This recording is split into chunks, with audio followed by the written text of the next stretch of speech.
It's good to have you join us again. It's Plus TV Africa, and it's Off the Press, where we get to look at stories making headlines on all our national dailies, and we get to analyze them with a guest in the studio. And joining me this morning, I have Additional Tosin. He's a public commentator. Good morning, Tosin. It's good to have you here. Yeah, good morning. Bright and early. Yeah, good morning. Good. I'm sure you're excited to jump on the stories making headlines this morning. But the biggest of those stories, which unfortunately is not on the papers this morning, is the presidential candidate who just decided to step down for reasons she has clearly stated. Dr. Obi Ezekwesili of ACPN. What was your first reaction when you heard that story? I was surprised.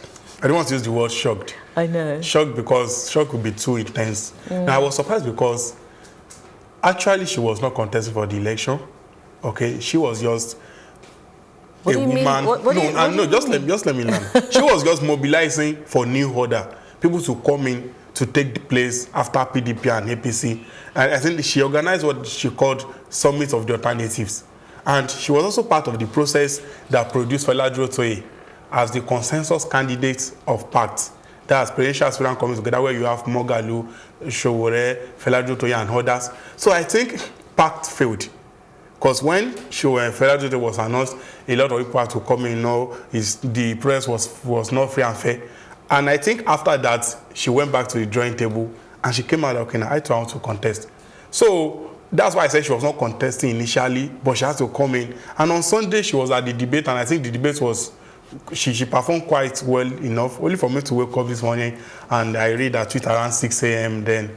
It's such a surprise. Really big surprise. And I think she said she's stepping down to support the coalition.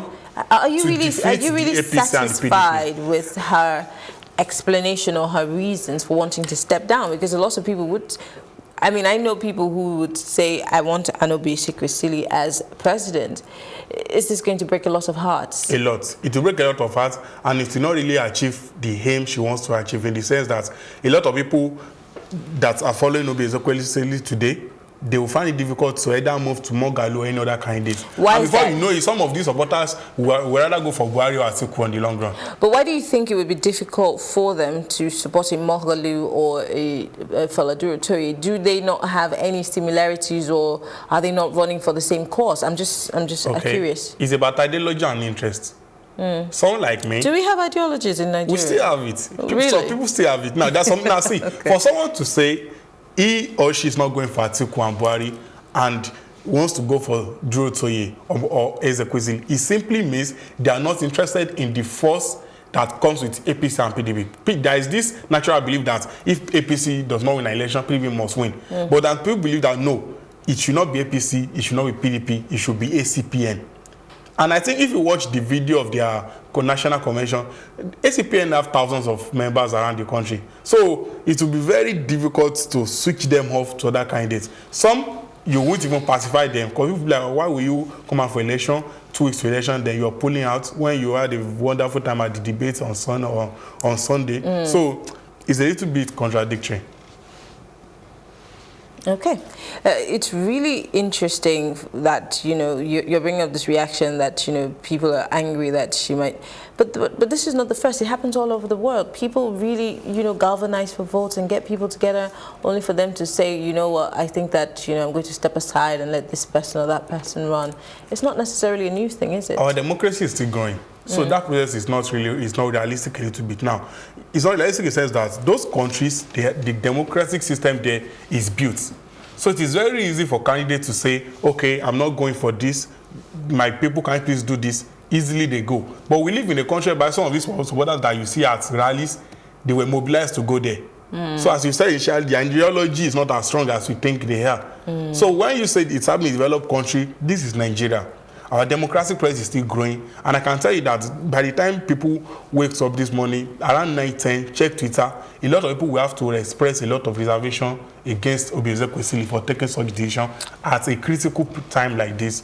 2 weeks to election, which coalition do you want to build that will defeat APC and PDP?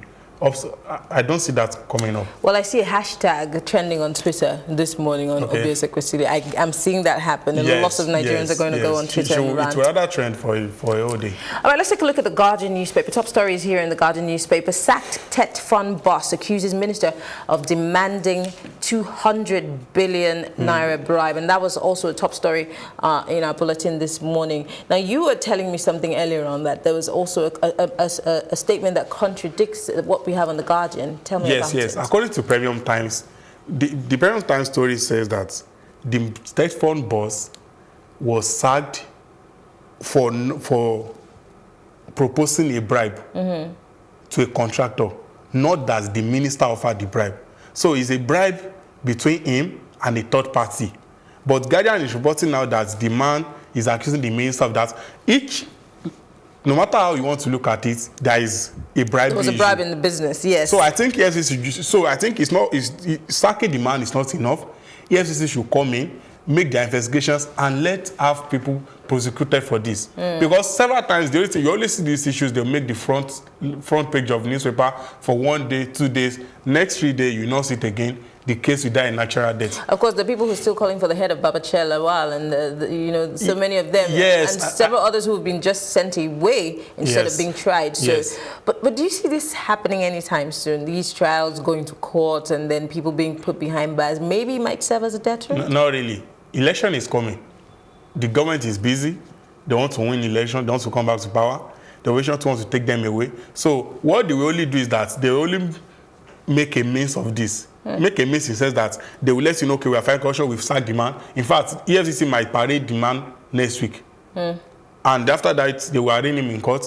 Then you not say anything again. And the cycle continues. They will arraign people in Nigeria 2 weeks after arraignment, nothing again. We have more than thousands of people that have been arraigned. And you see them in court today, arraigned by EFCC. Next week, you see them on the streets, walking free. In fact, some of them will still have police protection. So it's not by just sacking the man, it's by getting him prosecuted if there is a case. Why should the average person want to vote back in a government who is touting itself as an anti-corruption government, but then we do not see the fight against corruption done or followed through to the letter? Why should anybody do that? Because people are not informed. How do you mean? Information is power. Now, there was a time I was interacting with a shoemaker from the northern side. The people we call Aboki. And this guy told me, the Buhari have tried. There's no more Boko Haram. Then, inside of me, I was like, Boko Haram attacked a community last week. Are you not informed? I did not tell him. But that's where information comes in. This is Plus TV. Thousands are watching us. Some are not watching us.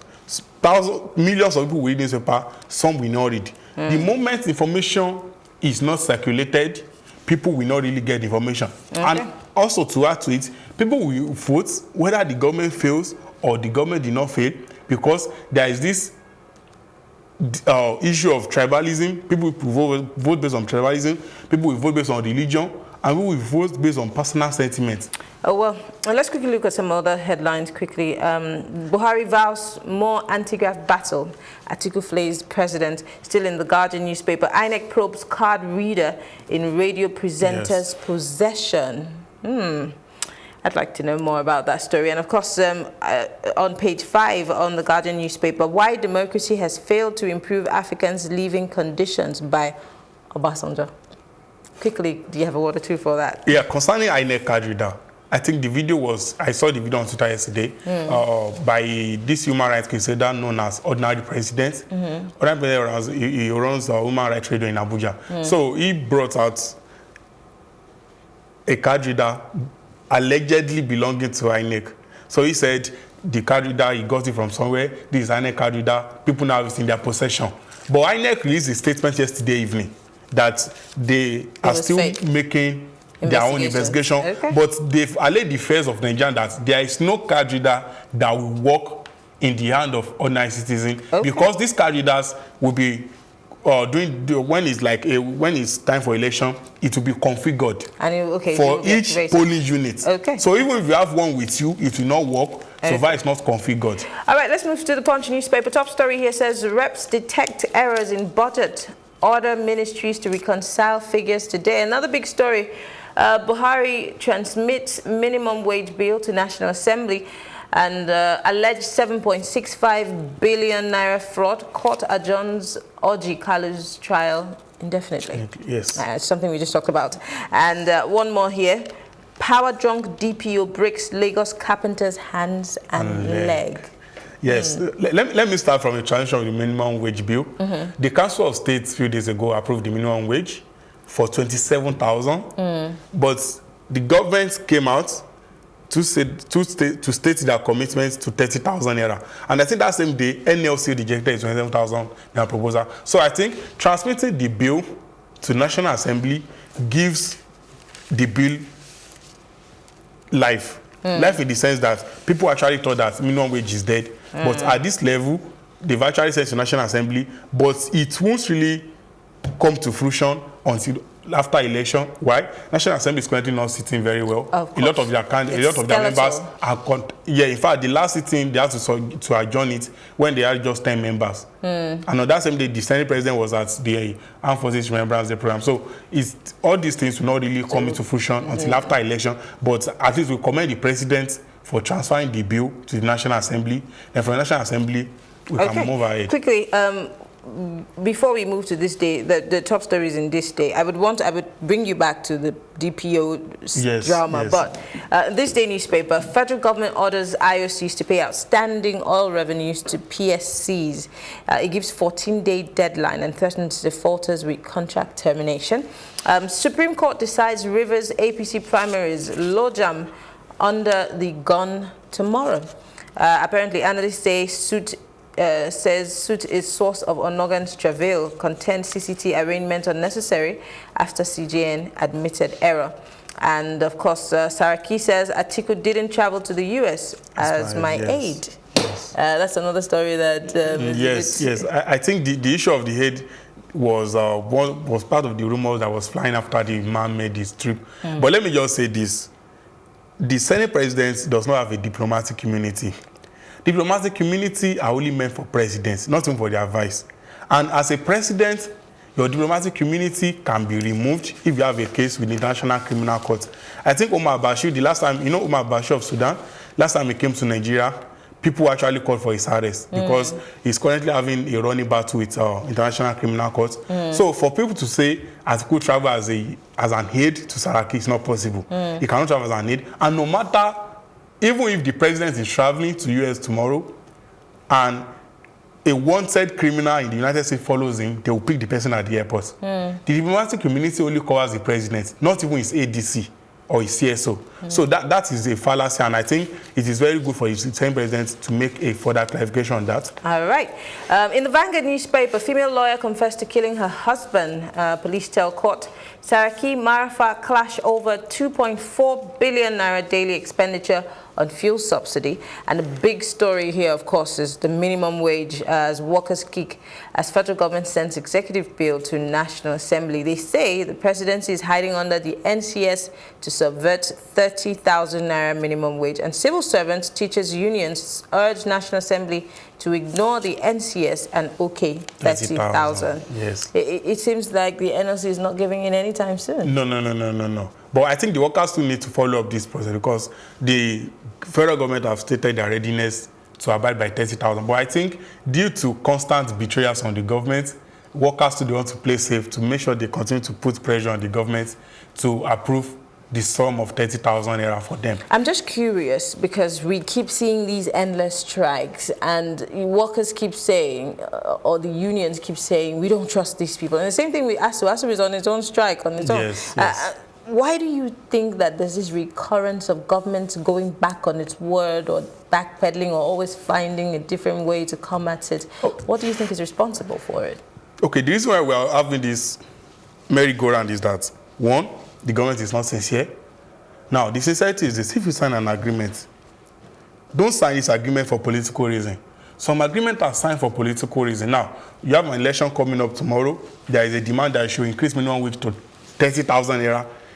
And I can tell you that, going by economic reality, government cannot afford this money. But government will not tell you they won't afford it. They'll tell you, okay, no problem.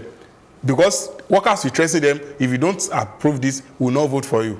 So, to play safe, they will approve it, And at the end of the day, nothing comes up. Now, that's why some of these agreements that you are seeing dates back to as far back as 1999, some 2000. That's why you see ASUA agreement of 2003, ASUA agreement of 2004. Then you now ask yourself, why are we still battling with the 24 agreement if we have an agreement in 2018, more than 10 years after? So what I think government should do is that they should be more sincere. If you cannot afford it, open your books.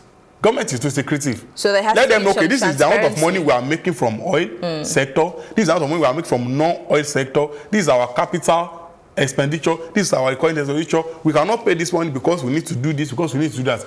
Labor leaders are human beings. But if you don't talk to them, it's never going to happen. Unfortunately, or fortunately, on the Vanguard newspaper, there's one story here saying, "I won't betray the trust of Nigerians," Buhari vows. That's a political statement. All right, well, we are going to wrap things up here, but the sports, we have the sports newspaper here, and of course, the big stories making headlines. We'll do justice to that in just a moment.